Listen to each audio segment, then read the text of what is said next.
अनंत श्री विभूषित प्रमराध्य सदगुरु महाराज के पाद पद्मों में कोटि कोटि बार नमन।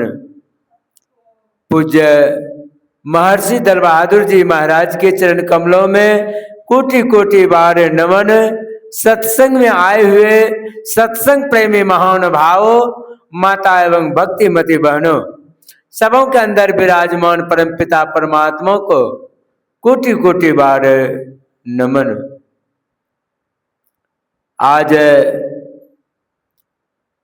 भगवान राम का जन्म उत्सव का दिन है। आज जगह जगह हनुमान जी की पूजा की जाती है, भगवान राम का पूजन होता है। भगवान राम हनुमान जी को उपदेश देते हैं, हे हनुमान, बहुशास्त्र कथा कंथारो मथ्यन वृथेव किम अनुवेष्टव्यम प्रत्यन ज्योतिरांतरम। हे हनुमान, बहुत शास्त्र कथा को पढ़ने से कोई लाभ नहीं। यदि लाभ चाहते हो तो अपने अंदर में प्राप्त करो। बाहर में कोई खोजने का प्रयत्न करता है, परमात्मा का दर्शन करना चाहता है, वह नहीं होता है। जिसको भी परमात्मा प्राप्त हुआ है अपने अंदर में ही हुआ है। इसलिए भगवान शिव जी भी माता पार्वती को उपदेश देते हैं, देवी इदं तीर्थ मिदं तीर्थ भ्रमंती तामसा जना आत्म तीर्थ न खोजंती कथं मोक्षं श्रेणु प्रिय। हे प्रिय, जो मनुष्य संसार में भटकता है उसे मोक्ष कहाँ? मोक्ष यदि चाहते हो तो अपने अंदर में खोजो, कहीं बाहर मोक्ष नहीं है। तीर्थे दाने जपे यज्ञ काष्ठे पाषाण के सदा शिवं पश्यति मूढ़ात्मा शिवे देह प्रतिष्ठते। वह शिव सबके अंदर में विराजमान है, कहीं बाहर नहीं है। यदि वह शिव को प्राप्त करना चाहते हैं तो अपने अंदर में वह शिव प्राप्त हो सकता है। इसलिए कहा बिंदुनाद महालिंगम शिव शक्ति निकेतनम दहंग शिवालयं प्रोक्तं सिद्धिदं सर्वदेहिनम। बिंदुनाद महालिंग है, शिव जी का यह घर है। इस देह को शिवालय कहते हैं, मनुष्य को इसी में सिद्धि मिलती है, अपने अंदर में ही प्राप्त होता है, कहीं बाहर खोजने की कोई आवश्यकता नहीं है। इसलिए भगवान शिव जी फिर माता पार्वती को उपदेश देते हैं, देवी शिरः कपाले रुद्राक्षं विवरण चिंत्ये तदा तथा ज्योति प्रकाशय स्याद विद्युत पुंज संप्रवाह एतत् चिंतन मात्रेण पापानाम संचयो भवेत दुराचारो अपि पुरुषो लभते परमं पदम। हे देवी, जो दोनों दृष्टि की धारा को जोड़ने की विद्या को जानता है, कला को जानता है, हे देवी, उसके अंदर वो प्रकाश उत्पन्न होता है। हे देवी, जो एक बार उस प्रकाश को प्राप्त कर लेता है, कई जन्मों का किया हुआ जो पाप है वह क्षय हो जाता है।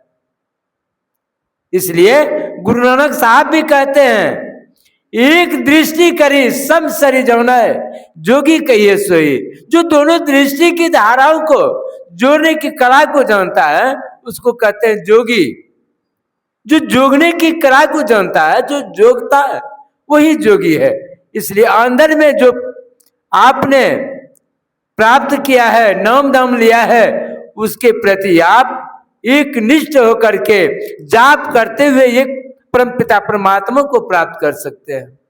वह होगा आपके अंदर में।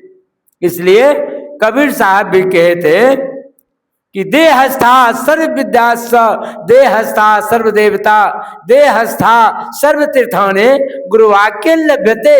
इस शरीर के अंदर में सब विद्या है, सब तीर्थ है, सारे देवी देवता का सन आपके अंदर में है। कहीं बाहर खोजने की कोई आवश्यकता नहीं, कोई जरूरी नहीं है। अपने ही अंदर में खोजो, बाहर क्या खोजते हो? इसलिए कहा प्रमराद गुरु महाराज के में भी वाणी में है, निज तन में खोज सज्जन बाहर न खोजना, अपने ही घट में हरि है अपने में खोजना। सभी संतों की एक ही वाणी है, जे पहुंचे ते कही गए, सबकी एक बात सबे से आने एक मत, सबकी एक जात। जो पहुंच गए हैं सबका एक ही इशारा है कि आप अपने अंदर में खोजिए, कहीं बाहर खोजने की जरूरी नहीं है। मुझको कहाँ ढूंढे रे बंदे, मैं हूं तेरे पास में, न मैं काशी न मैं मथुरा न हरिद्वार में, मुझको कहाँ ढूंढे रे बंदे, मैं हूं तेरे पास में। कहाँ ढूंढ रहे हो, मैं तुम्हारे अंदर में हूं, कहीं बाहर खोजने की जरूरी नहीं है। एक बार देवताओं का सभा लगे, उसमें कहा गया मनुष्य अवतार ले रहा है, होगा तो 3.5 हाथ का, लेकिन हम लोगों को ढूंढते फिरेगा। तो उसमें से कोई देवी देवता ने कहा अरे पर्वत पर चढ़ जाएंगे, वहां मनुष्य तो चढ़ पा नहीं सकेगा। कोई कहा कि चंद्रमा पर चढ़ जाएंगे, कार्य मनुष्य ऐसा जन्म ले रहा है वहां पर भी पहुंच जाएगा। नारद जी हंसने लगे, कहा मनुष्य की मूर्खता मुझे मालूम है, मनुष्य तमाम खोजेगा लेकिन अपने अंदर में वह नहीं खोजेगा। तभी से सभी देवी देवता मनुष्य के हृदय में ही वास हो गया है। मनुष्य खोजता है तीर्थ में, काष्ठ में, पाषाण में, लेकिन वह देवी देवता आपके अंदर में है, कहीं बाहर नहीं है। जिसको पता है वह खोज लेता है। सभी संतों का यही रहस्य है। इसलिए आज भगवान राम का जन्म उत्सव है। भगवान राम के भक्त हनुमान जी, हनुमान जी एक बार भगवान राम के पूजा के लिए एक फुलवाड़ी गया फूल तोड़ने के लिए। संजोग बस शनिचरा ग्रह वृक्ष पर बैठा हुआ था, अचानक उतर गया और हनुमान जी को कहा हम तुम्हारे सर पर बैठेंगे। हनुमान जी ने कहा देखो हम भगवान का भक्त हैं, भगवान के पूजा के लिए मैं फूल तोड़ने के लिए आया हूं, तुम हमारे सर पर मत बैठो, नहीं तो बाद में पछताना पड़ेगा। कि हम कुछ नहीं बुझेंगे, हम तुम्हारे कपार पर बैठबे करेंगे, तुम्हारे सर पर बैठेंगे ही। नहीं माना, शनिचरा ग्रह हनुमान जी के सर पर बैठ गया।